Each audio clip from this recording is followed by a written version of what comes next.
నమస్కారం. ఘంటారావానికి స్వాగతం. ముందుగా ప్రధానాంశాలు. విశాఖలో జీవీఎంసీ వాహనం బీభత్సం, దెబ్బతిన్న బస్టాప్ షెల్టర్, ఒకరు మృతి.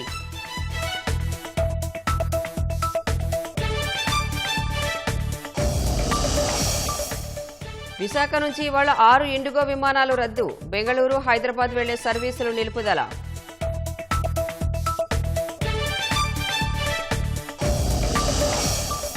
పాడేరు ఏజెన్సీలో పెరిగిన చలి తీవ్రత, కనిష్టంగా 3.6 డిగ్రీలు నమోదు.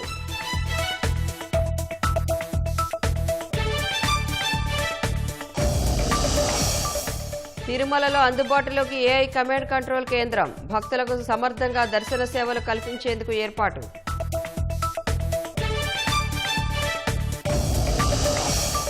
ఎన్నికల సంస్కరణలపై నేడు లోక్సభలో చర్చ, ప్రారంభించనున్న ప్రతిపక్ష నేత రాహుల్ గాంధీ.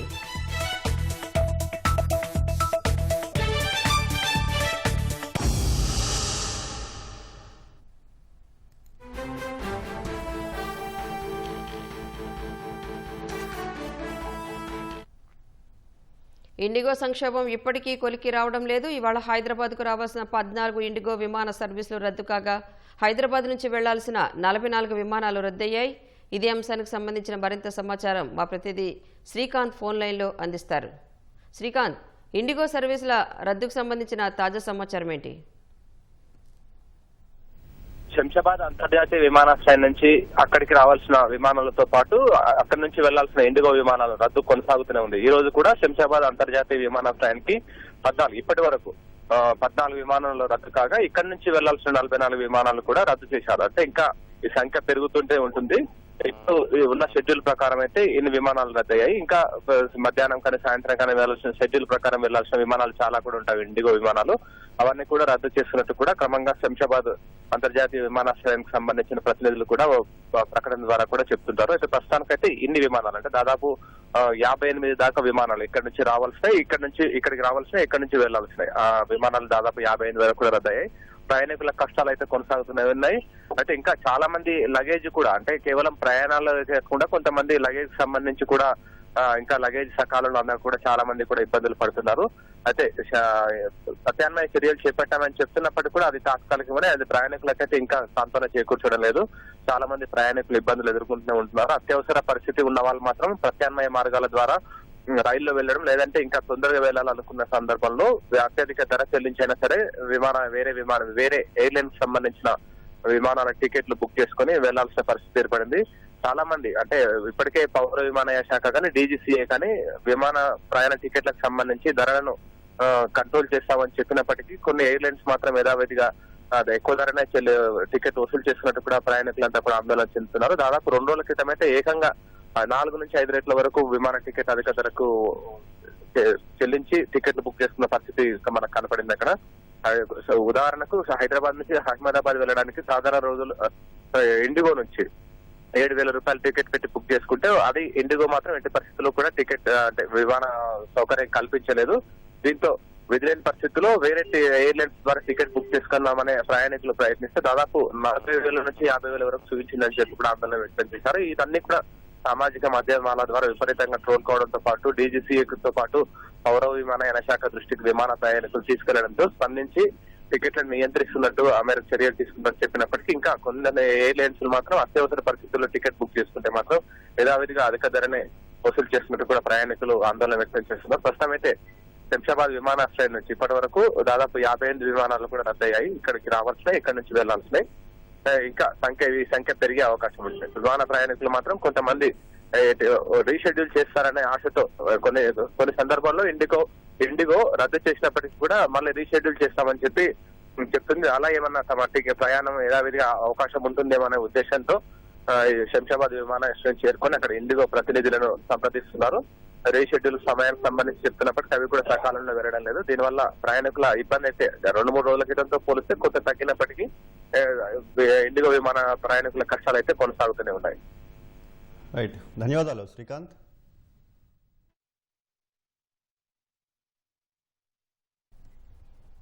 ఇక విశాఖ నుంచి కూడా ఇవాళ 6 ఇండిగో విమాన సర్వీసులు రద్దయ్యాయి. మరింత సమాచారం మా ప్రతినిధి ఆదిత్య పవన్ అడిగి తెలుసుకుందాం. ఆదిత్య పవన్, ఇండిగో విమానాల రద్దుకు సంబంధించి వివరాలేంటి? విశాఖపట్నం నుంచి కూడా ఇండిగో విమానాల రద్దు కొనసాగుతుంది. ఈ రోజు మొత్తం 6 విమాన సర్వీసులు రద్దు చేసినట్టు ఇండిగో యాజమాన్యం ప్రకటించింది. అలాగే మరో 2 సర్వీసులను కేవలం వన్ వే, అంటే ఒకసారి విశాఖపట్నం వస్తాయి, మరొక విమానం విశాఖపట్నం నుంచి హైదరాబాద్ వెళ్లి అక్కడే ఆగిపోతుంది. అయితే ముఖ్యంగా హైదరాబాద్ చెందినటువంటి విమానాలు ఈ రోజు 3 విమానాలు రద్దు ప్రకటించారు. బెంగళూరు సంబంధించిన విమానం 1, కోల్కతా సంబంధించిన విమానం 1, చెన్నై సంబంధించిన విమానం 1. మొత్తం ఈ రోజు 6 సర్వీసులు ఇండిగో సర్వీసులు రద్దు చేసినట్టుగా యాజమాన్యం చెప్తుంది. మరోవైపు ఎయిర్ ఇండియా అలాగే మిగతా విమాన సంస్థలు కూడా అదనపు విమానాలని ఏర్పాటు చేశారు. మరోవైపు విశాఖపట్నంలో ఇండిగో విమాన సంస్థలు ప్రత్యామ్నాయ ఏర్పాట్లు చేస్తున్నారు. వారు కనుక రీషెడ్యూల్ చేసుకుంటారంటే వారికి కొంత సమయం ఇచ్చి ఏ రకమైన అదనపు రుసుములు కూడా వేయకుండా వారికి రీషెడ్యూల్ ఇస్తున్నారు. మరోవైపు వారు కనుక వేరే ప్రత్యామ్నాయ మార్గాల ద్వారా వారికి ఉన్న అవకాశాన్ని బట్టి రైల్వే స్టేషన్ ద్వారా ప్రయాణం కొనసాగించాలనుకుంటే అక్కడికి డ్రాపింగ్ ఏర్పాటు చేయడం కానీ, అలాగే బస్ సౌకర్యం ఉన్నటువంటి సమాచారాన్ని కానీ ఇచ్చేటువంటి ఒక వ్యవస్థను అయితే ఏర్పాటు చేశారు. ప్రస్తుతం అయితే నిన్న 7 విమానాలు రద్దయ్యాయి ఇండిగో సంబంధించి విశాఖపట్నం నుంచి. ఈ రోజు 6 విమానాలు రద్దయ్యాయి. అయితే ఉదయం బయలుదేరాల్సినటువంటి ఎర్లీ సర్వీసెస్ అంటాం వాటిని అవైతే హైదరాబాద్ కి అలాగే బెంగళూరుకి బయలుదేరడంతో కొంత ప్రయాణికులకి ఓటర్ లభించింది. ప్రస్తుతం అయితే 6 సర్వీసులు రద్దు చేశారు. ఇవన్నీ కూడా మధ్యాహ్నము సాయంత్రం ఉన్నటువంటి సర్వీసులు. ప్రస్తుతం అయితే ప్రయాణికులకి 24 గంటల ముందే వారికి ఎస్ఎంఎస్లు పంపించారు. అలాగే సమాచారాన్ని వాట్సాప్ ద్వారా కూడా తెలియజేశారు. వారు కనుక రీషెడ్యూల్ చేసుకున్నట్టయితే నేరుగా విశాఖలో ఉన్నటువంటి ఇండిగో కౌంటర్ వద్దకు వచ్చి రీషెడ్యూల్ చేసుకునే అవకాశం కల్పించారు. దానికి ఏ రకమైనటువంటి అదనపు రుసుము తీసుకోవడం లేదు. గతంతో పోల్చుకుంటే ఒక 3-4 రోజుల నుంచి కనుక పోల్చుకున్నట్టయితే ప్రస్తుతం విశాఖపట్నం నుంచి ఇండిగో సర్వీసులు నడుస్తున్న తీరు 85% వరకు మెరుగుపడింది. అయితే మరో 1-2 రోజుల్లో పూర్తి స్థాయికి పరిస్థితి వస్తున్నటువంటి ఒక విశ్వాసాన్ని ఇండిగో విశాఖపట్నం యాజమాన్యం వ్యక్తపరుస్తోంది. ధన్యవాదాలు ఆదిత్య పవన్.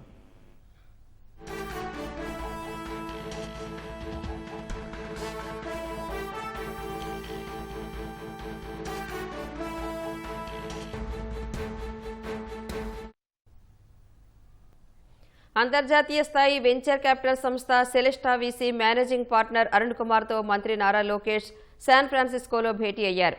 ఆంధ్రప్రదేశ్లో ప్రస్తుతం పెట్టుబడులకు పూర్తి అనుకూల వాతావరణం ఉందన్నారు. విశాఖ ఐటీ డేటా హబ్గా శరవేగంగా అభివృద్ధి చెందుతోందన్నారు.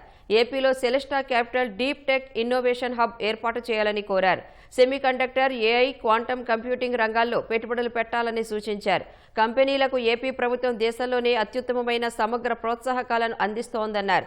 పరిశ్రమలకు నిర్ణీత సమయంలో నేరుగా ప్రోత్సాహకాలను అందించేందుకు దేశంలోనే తొలిసారిగా ఎస్క్రో అకౌంట్ విధానాన్ని ప్రారంభించనున్నట్లు చెప్పారు. తాము ప్రధానంగా యుఎస్, ఇండియా, ఇజ్రాయెల్, ఆగ్నేయాసియా దేశాలపై దృష్టి సారిస్తున్నట్లు Celesta VC managing partner Arun Kumar చెప్పారు. ఏపీ ప్రభుత్వ ప్రతిపాదనలను పరిశీలిస్తామని తెలిపారు.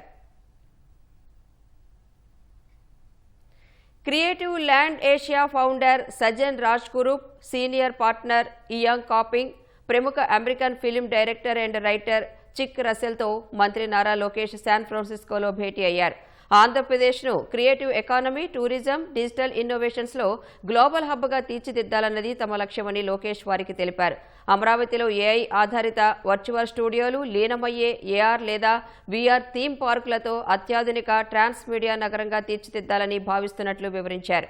గతంలో చేసుకున్న ఒప్పందం మేరకు క్రియేటర్ ల్యాండ్ ప్రాజెక్టును అమరావతిలో సాధ్యమైనంత త్వరగా ప్రారంభించాలని కోరారు. రాజధాని అమరావతిలో క్రియేటర్ ల్యాండ్ ప్రాజెక్టు ఏర్పాటుకు గత ఏడాది ఏపీ ప్రభుత్వంతో ఎంఓయూ కుదుర్చుకున్నామన్న క్రియేటివ్ ల్యాండ్ వ్యవస్థాపకుడు సజన్ రాజ్గురూప్ 24 నెలల్లో ఆ ప్రాజెక్టు నిర్మాణ పనులు ప్రారంభించేందుకు సన్నాహాలు చేస్తున్నామని తెలిపారు. అది పూర్తయితే 10,000 కోట్ల వరకు పెట్టుబడులను ఆకర్షించడమే కాక యువతకు 1.5 లక్షల ఉద్యోగాలు కల్పించే అవకాశం లభిస్తుందని చెప్పారు. అల్లూరు జిల్లా పాడేరు ఏజెన్సీలో చలి తీవ్రత పెరిగింది. గత 2 రోజులుగా ఉష్ణోగ్రతలు మరింత పడిపోయాయి. ఏజెన్సీలో కనిష్టంగా 3.6 డిగ్రీలు నమోదైనట్లు చింతపల్లి వాతావరణ శాఖ వెల్లడించింది. పాడేరు ఏజెన్సీలో చలి తీవ్రతపై మరింత సమాచారం మన ప్రతినిధి శివ అందిస్తారు. అల్లూరు జిల్లాలో చలి గజగజ వణికిస్తుంది. పాడేరులో మనం చూస్తున్నాము. ప్రస్తుతం 7 గంటలు దాటినప్పటికీ కూడా పొగమంచు దట్టంగా వ్యాపించింది.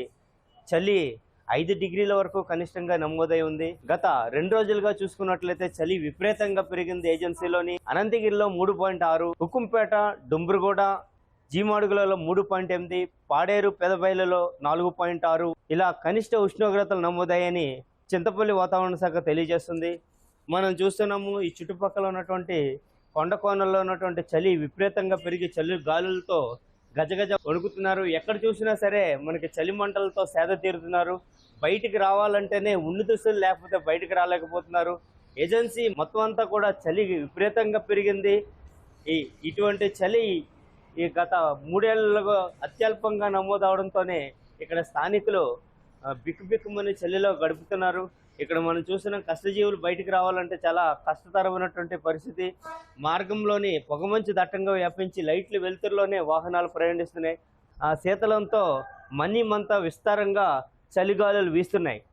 అల్లూరు సీతారామరాజు జిల్లా పాడేరు నుంచి శివ, ఈటీవీ న్యూస్.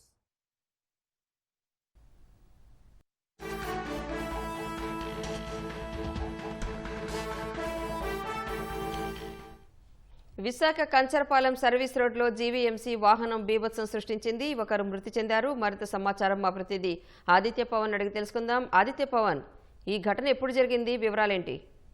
ఈ తెల్లవారుజామున విశాఖపట్నం జీవీఎంసీ సంబంధించినటువంటి చెత్త తరలించేటువంటి వాహనం, ఈ వాహనం మితిమీరిన వేగంతో ప్రయాణం చేసి సర్వీస్ రోడ్లో ఉండి ఒక్కసారిగా డివైడర్ పైకి ఎక్కింది. డివైడర్ పైన ఉన్నటువంటి బస్ షెల్టర్ ని ఢీకొట్టింది. బస్ షెల్టర్ ఢీకొట్టడంతో బస్ షెల్టర్ పూర్తిగా సగం పైగా ధ్వంసం అయిపోయింది. అయితే ఈ ప్రాంతంలో నివసిస్తున్నటువంటి, అంటే ఆ ప్రాంతంలో నిద్రిస్తున్నటువంటి ఒక వ్యక్తి ఈ ఘటనలో మృతి చెందాడు. అయితే ఇతను యాచకుడా లేకపోతే సమీప ప్రాంత వ్యక్తి ఎవరైనా ఇక్కడ ఈ రకంగా నిద్రిస్తున్న సమయంలో ఈ దుర్ఘటన జరిగిందనేది కంచరపాలెం పోలీసులు కేసు నమోదు చేసి దర్యాప్తు చేస్తున్నారు. అయితే దారుణం, జీవీఎంసీ ఒక ప్రభుత్వ అనుబంధ సంస్థ సంబంధించినటువంటి వాహనం ఈ మితిమీరిన వేగంతో ప్రయాణం చేయడం, ముఖ్యంగా డ్రైవర్ నిర్లక్ష్యం ఇందులో ఉందని స్థానికంగా ఉన్నటువంటి వారు అలాగే పోలీసులు కూడా నిర్ధారిస్తారు. అయితే ప్రస్తుతం డ్రైవర్ పరారీలో ఉన్నారు. డ్రైవర్ కోసం కూడా పోలీసులు గాలిస్తున్నారు. తెల్లవారు సమయంలో ఈ దుర్ఘటన జరిగింది. అయితే ఇది జాతీయ రహదారికి ఆనుకుని ఉన్నటువంటి బస్ షెల్టర్, పక్కనే సర్వీస్ రోడ్ ఉంటుంది. సర్వీస్ రోడ్ లో ఈ జీవీఎంసీ వాహనం ప్రయాణం చేస్తూ డివైడర్ ని మితిమీరిన వేగంతో ఎక్కినటువంటి పరిస్థితి. అయితే ఆ సమీపంలోనే షిరిడి సాయిబాబా ఆలయం ఉంది. తెల్లవారుజామున షిరిడి సాయిబాబా ఆలయానికి వచ్చేటువంటి భక్తులు కూడా ఈ దుర్ఘటన చూసి చాలా విచారణ వ్యక్తం చేశారు. అయితే ఈ మృతి చెందిన వ్యక్తి ఎవరు, అసలు ఇతని వివరాలు ఏంటనే అంశం మీద ప్రస్తుతం పోలీసులు దర్యాప్తుని కొనసాగిస్తారు. కంచరపాలెం పోలీసులు కేసు నమోదు చేసి దర్యాప్తుని కొనసాగిస్తున్నారు. ఓకే, ధన్యవాదాలు పవన్.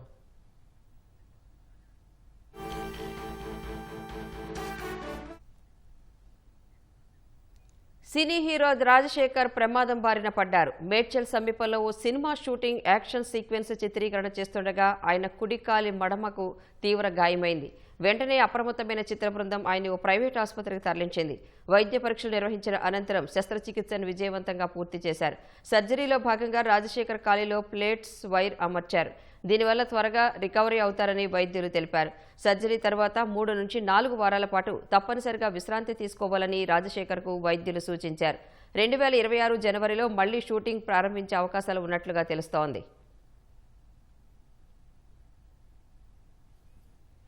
తిరుమల వైకుంఠం క్యూ కాంప్లెక్స్లో ఏఐ ఇంటిగ్రేటెడ్ కమాండ్ కంట్రోల్ కేంద్రం సేవలు అందుబాటులోకి వచ్చాయి. శ్రీవారి ఆలయ సేవలు, పరిపాలనలో సామర్థ్యాన్ని పెంచడం, భక్తుల నిరీక్షణ సమయాన్ని తగ్గించడమే దీని ఏర్పాటు వెనుక ప్రధాన ఉద్దేశమని అదనపు ఈవో వెంకయ్య చౌదరి తెలిపారు. దాతల సహకారంతో దీన్ని అందుబాటులోకి తెచ్చినట్లు వివరించారు. అఖిలాండ కోటి బ్రహ్మాండ నాయకుడు కొలువైన తిరుమల కొండకు నిత్యం లక్షల సంఖ్యలో భక్తులు వస్తుంటారు.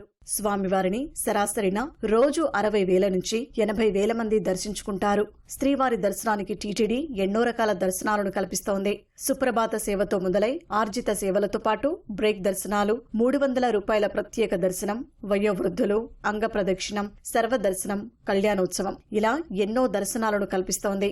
బ్రేక్ దర్శనాలు, ఆర్జిత సేవలు ఉన్న భక్తులు 2 గంటల వ్యవధిలో దర్శనం ముగించుకుంటారు. 300 రూపాయల ప్రత్యేక ప్రవేశ దర్శన టికెట్లు ఉన్న భక్తులకు సుమారు 4 గంటలు, సమయ నిర్దేశిత సర్వదర్శన టోకెన్లు పొందిన భక్తులకు 5 గంటలు, ఎలాంటి టోకెన్లు లేకుండా నేరుగా వచ్చే భక్తులకు 10 నుంచి 24 గంటలు పడుతోంది. ఈ నిరీక్షణ సమయాన్ని తగ్గించడంతో పాటు ఆలయ సేవలు, పరిపాలనలో సామర్థ్యాన్ని పెంచడం కోసం ఏఐ ఆధారిత సాంకేతిక పరిజ్ఞానాన్ని వినియోగంలోకి తెచ్చామని అదనపు ఈవో వెంకయ్య చౌదరి తెలిపారు. మొదటిసారిగా ఏఐ విధానాన్ని శ్రీవారి సన్నిధిలో అమలు చేసినట్లు చెప్పారు.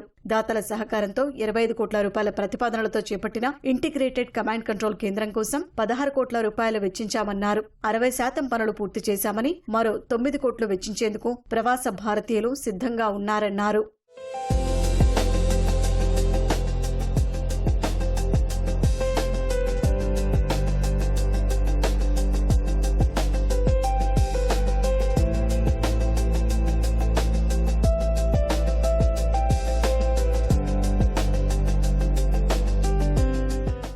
ఏఐ ఆధారిత కమాండ్ కంట్రోల్ సెంటర్ ద్వారా వైకుంఠం క్యూ కాంప్లెక్స్ లోకి భక్తుడు ప్రవేశించిన సమయంతో పాటు కంపార్ట్మెంట్లలో వేచి ఉన్న సమయాన్ని ఖచ్చితంగా తెలుసుకోవచ్చు. దీని ద్వారా ఎక్కువసేపు వేచి ఉన్న భక్తులను దర్శనానికి ముందు పంపుతారు. భక్తులు క్యూ లైన్ లోకి ప్రవేశించిన సమయం, నిరీక్షణ వివరాలు, దర్శనానికి వెళ్లిన పూర్తయిన సమయం వంటివి రియల్ టైంలో ఐసీసీసీ డాష్ బోర్డుపై గుర్తించి విశ్లేషిస్తారు. తొలి విడతలో ఏఐ ఆధారిత సేవలను వైకుంఠం క్యూ కాంప్లెక్స్ కంపార్ట్మెంట్ నుంచి ఆలయం వరకు పరిమితం చేసిన టీటీడీ మరికొన్ని రోజుల్లో నారాయణగిరి షెడ్లు, శిలాతోరణం నుంచి గోగర్భం జలాశయం వరకు ఉండే క్యూ లైన్ల వరకు అనుసంధానం చేయనున్నారు. 250 సీసీ కెమెరాలను క్యూ లైన్లలో ఏర్పాటు చేసి సర్వదర్శనం భక్తులకు పట్టే దర్శన సమయాన్ని అంచనా వేస్తూ మెరుగైన సేవలు అందించేలా చర్యలు తీసుకుంటున్నారు. నేర చరిత్ర కలిగిన వారిని గుర్తించడమే కాకుండా దళారులు ఆలయంలోకి ప్రవేశించినప్పుడు ఏఐ గుర్తించి సమాచారాన్ని చేరవేయనుంది. అలిపిరి తనిఖీ కేంద్రంలో వచ్చే వాహనాల సంఖ్యతో పాటు వాహనాలలో ఎంతమంది ఉన్నారని అంచనా వేయనున్నారు. తిరుమలలో ట్రాఫిక్ కు అంతరాయం కలగకుండా తీసుకోవాల్సిన చర్యలపై ఏఐ పనిచేస్తుంది. ముఖ్యమంత్రి చంద్రబాబు చొరవ వల్లే ఆధునిక సాంకేతికత టీటీడీకి అందుబాటులోకి వస్తోందని వెంకయ్య చౌదరి అన్నారు. నేటి యువతరానికి తపాలా సేవలను పరిచయం చేయడమే లక్ష్యంగా ఆ శాఖ వినూత్న బాట పట్టింది. ఆంధ్ర యూనివర్సిటీలో జెన్జెడ్ పోస్టాఫీస్ ద్వారా కొత్త అంకానికి తెరతీయనుంది. స్వయంగా విద్యార్థులే నిర్వహించుకునేలా ఏర్పాటు చేసిన ఈ తపాలా కార్యాలయం నేడు ప్రారంభం కానుంది. లోపలికి ప్రవేశించగానే క్యూఆర్ కోడ్ల చిత్రాలు, వాటిని స్కాన్ చేస్తే ఏ రకమైన సేవలు అందుతాయో తెలిపే వివరాలతో ప్రత్యేకంగా ఆకట్టుకుంటోంది ఈ కార్యాలయం. ఇదేదో ఫోటో షూటింగ్లకు సంబంధించింది అనుకుంటే పొరబడినట్లే. విశాఖలోని ఆంధ్ర విశ్వవిద్యాలయంలో కొత్తగా ఏర్పాటు చేస్తున్న జెన్జెడ్ పోస్టాఫీసు ఇది. జెన్జెడ్ పోస్టాఫీసును ఆహ్లాదకరంగా తీర్చిదిద్దారు. లోపలికి వెళ్లగానే కళాత్మక చిత్రాలు ఆకట్టుకునేలా కనిపిస్తాయి. కొంత సమయం అక్కడే ఉండాలనిపించేలా పరిసరాలను సరికొత్తగా రూపొందించారు. ఇక్కడ సేవలు అందించేందుకు ప్రత్యేకించి పోస్టల్ అధికారులెవరూ ఉండరు. విద్యార్థులే వారికి వారే సేవలు పొందేలా కార్యాలయాన్ని తీర్చిదిద్దారు. వారి మొబైల్ ఫోన్ నుంచి వారే నిర్వహించుకోవాల్సి ఉంటుంది. అదే ప్రత్యేకత. అవసరమైన సాయం అందించేందుకు తపాలా శాఖ నుంచి ఓ వ్యక్తి అందుబాటులో మాత్రమే ఉంటారు. యువత క్యూఆర్ కోడ్లను స్కాన్ చేసి ఉపయోగించుకోవాల్సి ఉంటుంది. ఎవరైనా పోస్టాఫీసులో సేవింగ్ ఖాతా తెరవాలంటే కోడ్ స్కాన్ చేస్తే ఎలా తెరవాలో అదే సూచిస్తుంది. దాని ప్రకారం మొబైల్ ఫోన్ ద్వారా నిర్వహించాలి. ఫోన్ నంబరు నమోదు చేసి దానికి వచ్చే ఓటీపీ ద్వారా ఖాతా ఓపెన్ అవుతుంది. ఎవరైనా ఉత్తరాలు, ఇతర పత్రాలు, పార్సిళ్లు పంపాలంటే స్కాన్ చేస్తే సరిపోతుంది. అలాగే పోస్టాఫీసు నుంచి అందే బీమా సదుపాయాలు పొందాలన్నా స్కాన్ చేసి ఆ సేవలను అందుకునేలా ఏర్పాట్లు చేశారు. పోస్టల్ బ్యాంకు ఖాతా తెరవడం, దాని నిర్వహణ, ఆధార్ నవీకరణ వంటి సేవలన్నీ ఇక్కడ పొందొచ్చు. స్టాంపుల సేకరణకు క్యూఆర్ కోడ్ స్కాన్ ఏర్పాటు చేశారు. భవిష్యత్తులో కియోస్క్ ద్వారా సేవలందిస్తారు. సరుకు రవాణాలో విశాఖ పోర్ట్ అథారిటీ సరికొత్త మైలురాయిని నెలకొల్పింది. 249 రోజుల్లోనే 60 మిలియన్ మెట్రిక్ టన్నుల సరుకును హ్యాండ్లింగ్ చేసి సరికొత్త రికార్డు సృష్టించింది. గతంలో ఇదే మైలురాయిని చేరుకోవడానికి 273 రోజులు పట్టింది. ప్రపంచవ్యాప్తంగా వాణిజ్యంలో జరుగుతున్న మార్పులు, మౌలిక వసతుల సవాళ్లను అధిగమించి ప్రత్యామ్నాయ సరుకు రవాణాపై దృష్టి సారించిన పోర్ట్ ఈ కీర్తి కిరీటాన్ని సాధించింది. సరుకు రవాణాలో పోర్ట్ అవలంబిస్తున్న కొత్త విధానాలు ఉద్యోగుల నిబద్ధత, వినియోగదారుల సంతృప్తికి అద్దం పడుతున్నాయి. విశాఖపట్నం పోర్ట్ ఈ ఏడాది 90 మిలియన్ మెట్రిక్ టన్నుల సరుకు రవాణా లక్ష్యంగా పెట్టుకుంది. ఆ లక్ష్యాన్ని సాధించే దిశగా ఈ ఘనత పోర్టు బృందానికి మరింత ఉత్సాహం ఇవ్వనుంది.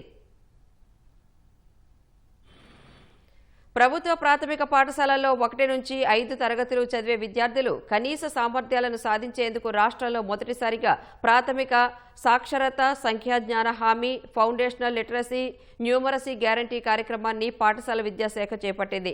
ప్రాథమిక తరగతులు పూర్తి చేసే నాటికి పిల్లలు సాధించాల్సిన సామర్థ్యాలను కేంద్ర ప్రభుత్వం నిర్ధారించింది. వాటిని తప్పనిసరిగా సాధించే లక్ష్యాన్ని ఉపాధ్యాయులకు పాఠశాల విద్యాశాఖ నిర్దేశించింది.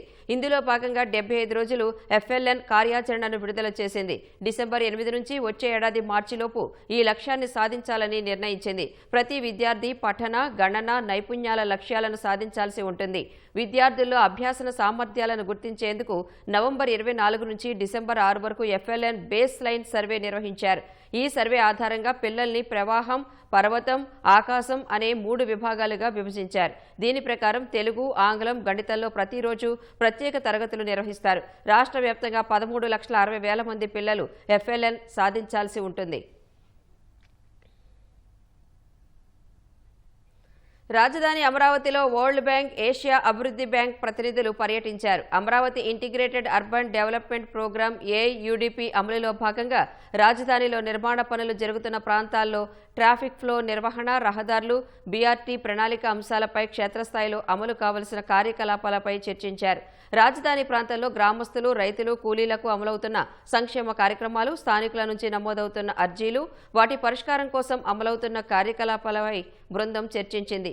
అనంతరం రాయపూడిలో సమావేశమై భూ సమీకరణ పథకం, క్షేత్రస్థాయిలో అమలవుతున్న సంక్షేమ పథకాలతో పాటు పలు అంశాలపై చర్చించింది. NCC, RBR సంస్థల లేబర్ క్యాంపులను బృందం సందర్శించింది. నిర్మాణ పనులు జరుగుతున్న ప్రాంతాల్లో ఆరోగ్య భద్రతా నియమాలు, క్యాంప్ సైట్లను పరిశీలించి కార్మికులతో చర్చించారు. అనంతరం CRDA అధికారులు కార్మికులతో కలిసి బ్యాంకుల ప్రతినిధులు మొక్కలు నాటారు. రాజధాని ప్రాంతాల్లో అమలవుతున్న సామాజిక, పర్యావరణ ప్రణాళికలను వారు పరిశీలించి సంబంధిత అధికారులకు పలు సూచనలు చేశారు. లోక్సభ ప్రతిపక్ష నేత రాహుల్ గాంధీ దిగువ సభలో ఇవాళ ఎన్నికల సంస్కరణలపై చర్చను ప్రారంభించనున్నారు. రాహుల్తో పాటు కేసీ వేణుగోపాల్, మనీష్ తివారీ, వర్షా గైక్వాడ్, మహమ్మద్ జావేద్, ఉజ్వల్ రామన్ సింగ్, ఇసాక్ ఖాన్, రవి మల్లు, ఇమ్రాన్ మసూద్, గోవాల్, జ్యోతిమణిని చర్చలోకి దించాలని కాంగ్రెస్ భావిస్తోంది. 2 రోజుల పాటు జరిగే ఈ చర్చలో బీజేపీ నుంచి సీనియర్ నాయకులు నిషికాంత్ దుబే, PP చౌదరి, అభిజిత్ గంగోపాధ్యాయ, సంజయ్ జైస్వాల్ చర్చలో పాల్గొనే అవకాశాలున్నాయి. వర్షాకాల సమావేశాల నుంచి పార్లమెంట్లో ఓటర్ల జాబితా ప్రత్యేక సవరణపై చర్చ జరగాలని ప్రతిపక్షాలు డిమాండ్ చేస్తున్నాయి. అయితే ఎన్నికల కమిషన్ స్వతంత్రత, స్వయం ప్రతిపత్తి కలిగిన రాజ్యాంగబద్ధమైన సంస్థ అని కేంద్రం పేర్కొంది. ఎన్నికల సంస్కరణలపై చర్చ జరగాలని సూచించింది. అఖండ 2 సినిమా త్వరగా విడుదలవ్వాలంటూ బాలయ్య అభిమానులు వెంకన్నను ప్రార్థించారు. అలిపిరిలోని శ్రీవారి పాదాల చెంత 101 టెంకాయలు కొట్టారు. అఖండ 2 అన్ని అవరోధాలు అధిగమించి బాక్సాఫీస్ రికార్డులు బద్దలు కొట్టాలని ప్రార్థించారు. వాయిదాపై నిరుత్సాహం లేదని, రెట్టింపు ఉత్సాహంతో సినిమా కోసం ఎదురు చూస్తున్నామన్నారు.